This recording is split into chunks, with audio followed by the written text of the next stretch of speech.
Buonasera a tutti amici, buonasera e bentornati di nuovo nel nostro canale di mobilità elettrica sostenibile. È vero, avevamo detto nel video passato in cui si è parlato nel dettaglio della Dacia Spring che in questa settimana si parlava di quanto era la spesa domestica di una vettura, quella del sottoscritto, che fa quasi 3.000 km il mese.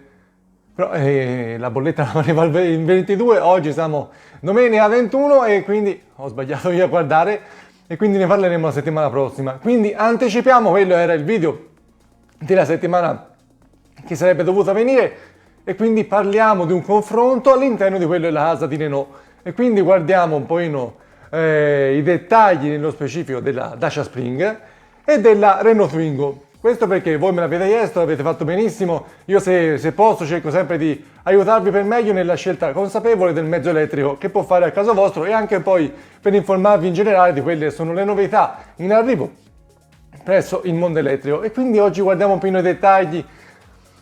Poterli chiamare pro e contro credo sia sbagliato perché non voglio fare un perché comprare questa e un perché comprare quell'altra. Ognuno ha le sue, diciamo, specifiche caratteristiche che cerca. E poi naturalmente ragazzi, cosa importantissima che spesso non viene considerata perché si guarda solo alla scheda tecnica, il gusto personale è una cosa importante. Scusate se c'è un po' di gorgoglio, ma la moglie mi ha lasciato la lavastoviglie in funzione. E quindi andiamo a vedere nello specifico Dacia Spring e Renault Twingo. Andiamo! Conosciamole per meglio e guardiamo un po' i dettagli a confronto.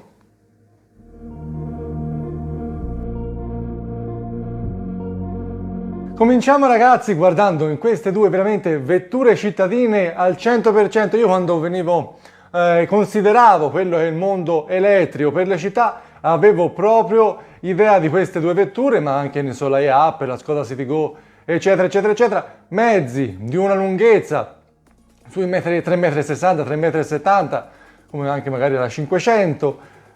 Mezzi che avessero un prezzo contenuto, avessero un'autonomia più che decente, una possibilità di carica importante e quindi io avevo davvero in mente queste vetture qua. Rimanendo all'interno del gruppo Renault, proprio la Dacia Spring e la Renault Twingo. Andiamo a vedere le dimensioni che sono similari però non sono identiche. Come potete vedere dallo schema la Dacia è lunga 3737 mm, larga 1622 e alta 1516 con un passo di 2423.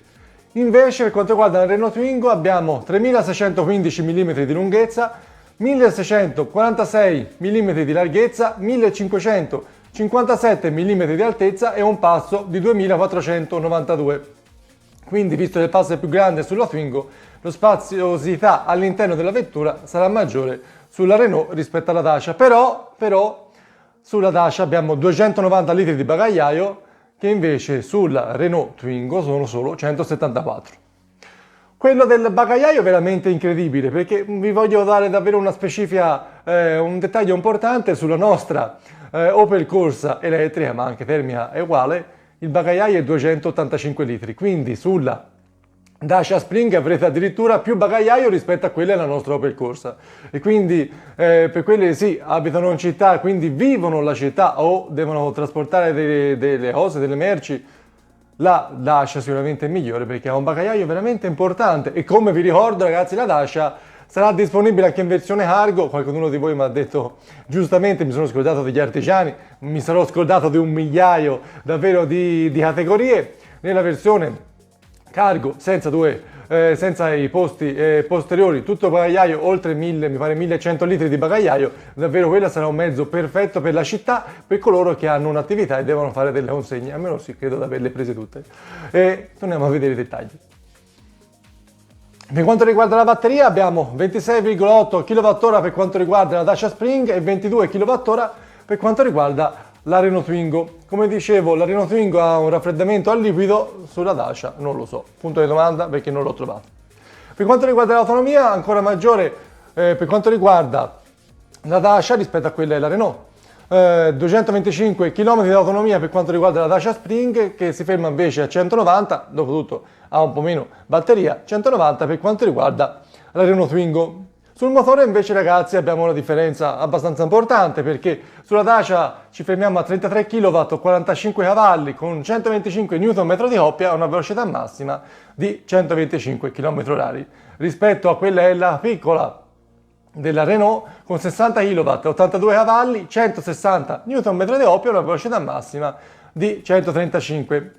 Ora guardiamo ragazzi anche lo 0-100 e lo 0-50, che anche quello è una discriminante importante. Sullo 0,50 non ci sarà troppa differenza e ragazzi io considero il fatto che siamo in città e quindi lo 0-100 quante volte vuoi raggiungere 100 km/h in città, se non vuoi uccidere qualcuno poche volte, quindi l'importante è lo 0,50, quindi lo scatto ai semafori, alle ripartenze dallo stop, insomma quelle sono cose leggermente più importanti rispetto a uno 0-100. E comunque sia ragazzi, chi ha intenzione di prendere una vettura che sia anche un po' più divertente, la Renault Twingo è migliore ragazzi, quindi senza ombra di dubbio la Renault Twingo è migliore perché ha più motore e più Nm di oppio. Ora vedrete anche l'accelerazione a 0-100 è migliore per quanto riguarda la Renault Twingo e non di poco rispetto a quella della Dacia Spring, e quindi qualora voi vogliate trovare un mezzo di questa dimensione, un prezzo similare, tanto dopo andremo a vedere anche quanto è il prezzo, però vi volete divertire un po' di più ragazzi, sicuramente la Renault Twingo fa per voi. Per quanto riguarda la Dacia è veramente un mezzo più solido. Se dovessi guardare davvero a quella è il gruppo PSA, ora sul gruppo PSA le macchine sono praticamente tutte uguali, piattaforma, motore, batteria, autonomia, tutto praticamente nella solita veste. Potremmo dire come la Renault Twingo potrebbe essere la 208 della Peugeot, invece l'Opel Corsa E sarebbe più la Dacia, quindi un mezzo più solido, un mezzo più...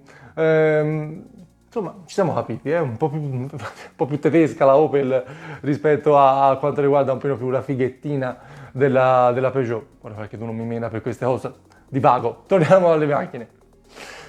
Allora, lo 0-100 dicevamo che sulla Renault Twingo ci fermiamo a 12,9 secondi, invece sulla Dacia Spring 19,1, per questo vi dicevo che è più divertente se vogliamo la Renault Twingo. Però sullo 0,50 la differenza è molto minore. Lo 0,50 della Renault Twingo si ferma a 4,2 secondi, per quanto riguarda la Dacia 5,8, e quindi come dicevo la ripartenza dal semaforo, quella è l'importante, non c'è questa grande differenza. Andiamo a vedere un po' i dettagli nello specifico, ADAS e quant'altro. Per quanto riguarda la Dacia Spring abbiamo dei cerchi da 14 pollici, abbiamo l'assistenza alla frenata d'emergenza, che non è una frenata d'emergenza ma vi assiste in caso voi facciate una frenata d'emergenza, e il clima manuale. Per quanto riguarda invece la Renault Twingo abbiamo cerchi da 15 o 16 pollici, dipende da quello dell'allestimento della vostra scelta, il clima automatico, sempre l'assistenza alla frenata d'emergenza, che come vi dicevo non è una frenata d'emergenza con riconoscimento pedoni, il sensore di pioggia, il mantenimento di corsia e il riscaldamento del sedile di guida, e quindi questa può essere una cosa importante. Quindi sulla Renault Twingo abbiamo più dettagli che possono essere importanti rispetto a quella della Dacia, che è un po' più, diciamo, minimal, se possiamo considerarla in questa maniera, in questa veste. Ambedue sono 4 posti, almeno sia anche questo dettaglio è identico, quindi potete sapere che al massimo queste vetture sono 4 posti. Andiamo a vedere il resto. Per quanto riguarda il mondo della ricarica, che anche quella è molto importante, per quanto riguarda la Dacia abbiamo una C monofase da 6,6 kW con uno 0-100 in 5 ore. E per quanto riguarda la DC, che è opzionale però solo nella versione premiale, da 30 kW dicevamo 0-80 in 59 minuti. Per quanto riguarda invece la Renault Twingo abbiamo una C da 22 kW con 80 km ricaricati in mezz'ora e uno 0-100% in 1 ora e 15 minuti. Abbiamo disponibile, quelle sono 4 colori per quanto riguarda la Dacia, 7 o 8 colori per quanto riguarda la Renault Twingo. I prezzi, che anche quello diciamo un dettaglio non di poco conto, 19.900 euro il prezzo di partenza della Dacia e 22.950 euro il prezzo di partenza per quanto riguarda la Renault Twingo.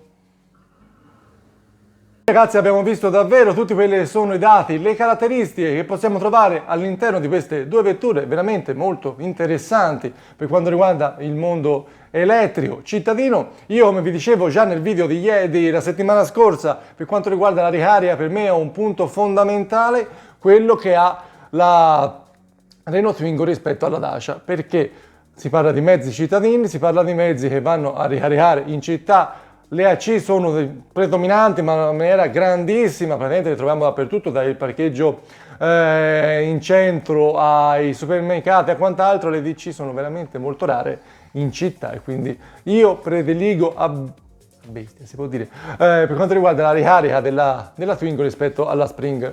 Però va detto, chi ha la possibilità di ricaricare a casa non cambia assolutamente niente, perché come avete visto anche nel video abbiamo realizzato a casa nostra, dove abbiamo mantenuto quello è il caricatore diciamo con il contatore base a 3,3 kW, che si gestisce benissimo una vettura come quella del sottoscritto che ha una trifase da 11.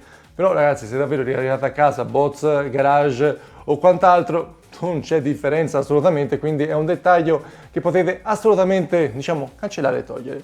Il prezzo di vantaggio che ha la Dacia rispetto alla Renault, insomma, non è di poco conto, perché davvero ragazzi si parla di 3.000 euro che non fanno, diciamo, fanno la differenza, fanno assolutamente la differenza. Infatti per quanto riguarda la Dacia andiamo sotto i 10.000 euro per quanto riguarda l'acquisto in caso di rottamazione, è tanta roba.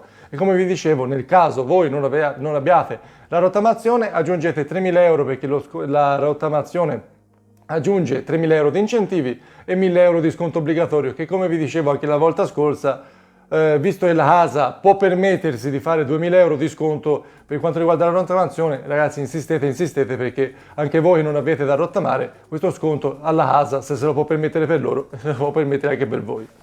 Quindi ragazzi, io spero di avervi fatto una panoramica dettagliata di quanto riguarda la Renault Twingo e quanto riguarda la Dacia Spring. Spero di non avermi messo confusione, perché molti di voi sono, diciamo, davvero in crisi per la scelta di uno e l'altro mezzo. A me personalmente il fatto della ricarica, naturalmente io vado molto sulla Renault Twingo, che è anche estremamente personalizzabile per quanto riguarda dettagli di colori sugli esterni, sugli interni.